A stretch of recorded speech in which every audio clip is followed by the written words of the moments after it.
विजापूर नाका police Thane dB पथकाची कामगिरी, 4 मोटारसायकल व 1 मोबाईल जप्त।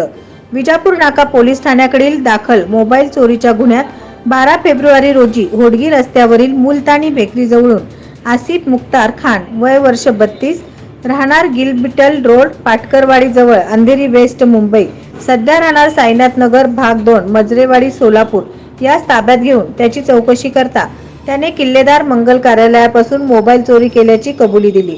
त्याच्या ताब्यातील वाहनाची चौकशी केली असता ती त्याने सांताक्रूज पोलीस ठाण्याच्या हद्दीतून चोरी केल्याची माहिती दिली। त्याच्या ताब्यातून 60,000 रुपयांचा मुद्देमाल जप्त करण्यात आला।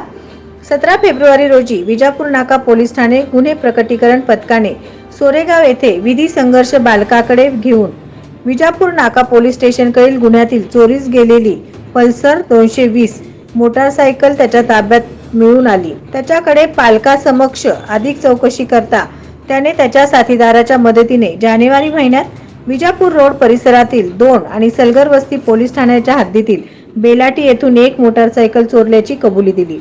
त्याच्या ताब्यातून 3 गुन्ह्यातील 3 मोटारसायकली असा 1,05,000 रुपयांचा मुद्देमाल जप्त करण्यात आला। सदरची कामगिरी पोलीस आयुक्त एम राजकुमार, पोलीस उपायुक्त परिमंडळ विजय कबाडे, सहाय्यक पोलीस आयुक्त विभाग 2 अजय परमार, वरिष्ठ पोलीस निरीक्षक शहाजी पवार, उमाकांत शिंदे गुन्हे व गुन्हे प्रकटीकरण पथक प्रमुख, पोलीस उपनिरीक्षक Mukesh Gaikwad, police head constable Sachin हार, पोलीस पोना गणेश शिर्के, हुसेन शेख, पोलीस कॉन्स्टेबल सतीश माने, श्रीनिवास बोल्ली, अमृत सुरवसे, सद्दाम आबादीराजे, राहुल सुरवसे, स्वप्नील जाधव कारसेगाव यांनी पार पाडली। नवनवीन बातम्या पाहण्यासाठी SB न्यूज चॅनलला लाईक करा, शेअर करा, सबस्क्राईब करा।